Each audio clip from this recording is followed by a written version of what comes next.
Hello everyone, welcome to my YouTube channel. तो आज मुझे नहीं पलि आसी छतुर गोटे यूनिक रेसिपी जोटा कि बिना पियाज रसुण तैयारी। आपण मैंने भावुवे छतु पुणी बिना पियाज रसुण। हाँ, मु छतु को बिना पियाज रसुण ये गोटे छतुर कोरमा बनाऊँगी। तो चलतु स्टार्ट करवा आज रेसिपी। तो प्रथमे छतु को मुझे नहीं जाइए भल से तार माटी छतुरे माटी थाए।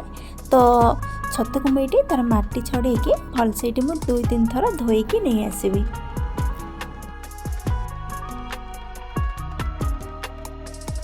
तो छतु को मुझे 2-3 थर धोईकी भल से क्लीन करके मुझे नहीं आसी। तो चलतु यहाँ मसला रेडी करवा। तो मसला रे मु 1 चामच काजू आउ 1 चामच मगज मंजी को अध घंटा पूर्व मुझे भिजे देती। तापर मुझे नहीं जाइए मसला किसी अदा।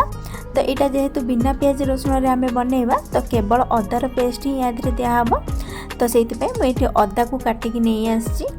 आउ माने अदा सहित आम गोटे कंचा लंका पकेबा जोटा कि बहुत ही टेस्टी लगे। तो अदा को काटी सारिबा परे मसला मुझे किसी टमाटो काटी नौची जोटा कि आम कोरमा रे दबा। तो अदा सहित मुझे गोटे कंचा लंका को भलसे गोटे पेस्ट बनईकी मुझे नहीं आसी। आउ एटी मु काजू आ मगज मंजी को अध घंटा पूर्व भिजेकी रखी। तो ताको मु ग्राइंडिंग करके नहीं आसी। तो तापरे मुझे छतु आलू को मुझे आलू भी पकाऊँगी। आपण मैंने आलू को स्किप करें। तो आम घरे आलू बिना किसी तरकारी हुए नी। तो मुझे आलू भी ये पकाऊँगी। तो छतु आलू को मुझे काटी नेबी। काटी सारिबा परे आमे रेसिपी स्टार्ट करिवा।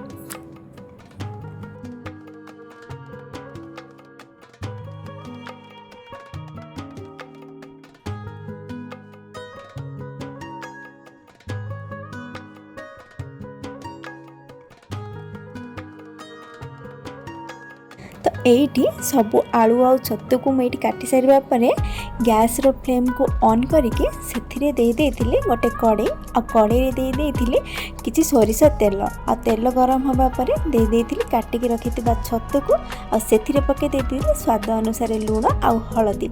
आ लुण हलदी दे सारिबा परे छतु को आम ये भलसे भाजी नबा। आपण मैंने तो जानी सी जेकोसी भी छतु हो पानी तो रिलीज हम।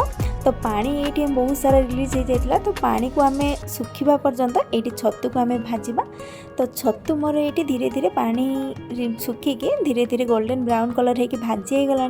तो मुझे गोटे प्लेट को बाहर कर नहीं जाऊँगी।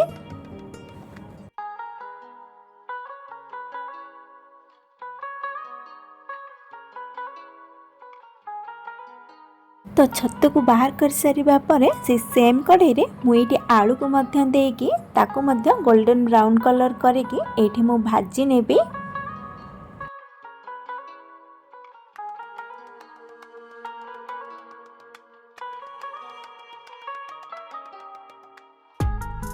तो ये देखी पारे आलू आमर गोल्डन ब्राउन कलर होगी भाजी हो गला। तो ताको आमे गोटे प्लेट को एबे काढ़ी नबा।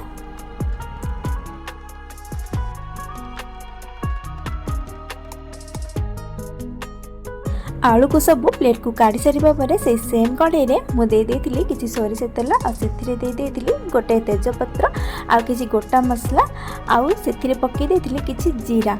जीरा एटी भल से फुटी गला परे सेथिरे मु पके देथिली बाटिकी रखी दिबा केवल अदा और कंचा लंकार पेस्ट को मुझे भल से टिके कषि नौची। जेहेतु अदा आम कम समय कषा। तो कषि सारिबा परे मुझे दे देथिली टमाटो आ टमाटो को दे सारिबा परे सेथिरे पके देथिली किछि लुण और हलदी आ टमाटो को सॉफ्ट होगा पर्यंत आम ये टिके कषि नबा। टमाटो ये सॉफ्ट होगा पर से किसी गुंड मसला जमती कि काश्मीरी रेड चिली पाउडर आउ किसी धनिया पाउडर आउ किसी जीरा पाउडर आ पाउडर मसला को सब दे सारिबा पर आउ किसी समय ये टमाटो सहित ये मसला को कषि नहीं। तापर से दे देती बाटिकी रखी काजू और मगज पेस्ट को आ काजू मगज पेस्ट को देकी आउ किसी समय आम एक कषि नबा।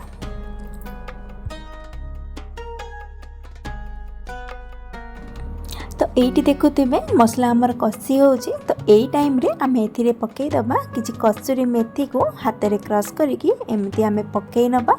आ पकई सारिबा परे ताको आउ किछि समय आम ये कषि नबा।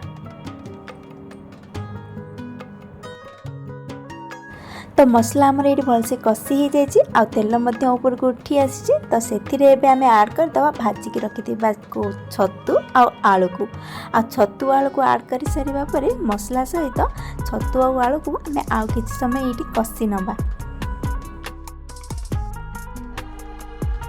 तो मसला सहित आमर छतु आलू ये भलसे कषि हो जाए आपण मैंने देखिपे तेल भी ऊपर को उठी आसी तो एथिरे एबे आम आड करदे किछि पानी आपण मैंने ए पानी को भी स्किप करि परिबे नहेले सेमती आलू आ छतु को कषिकी खाई परिबे। तो मुझे ये पानी दे देछि तो ये पानी फुटी सारा पर छतु आलू भलसे सीझी सारा पर तो मुझे आड कर देइथिली किछि काटिकी रखिथिबा धनिया पत्र आ लास्ट रे आड कर देइथिली गोटे टेबल स्पून गुआ घी ये रेडी हो जाइए आमर छतु कोरमा। तो देखिए ये केते डेलीशियस देखा छतु कोरमाटा।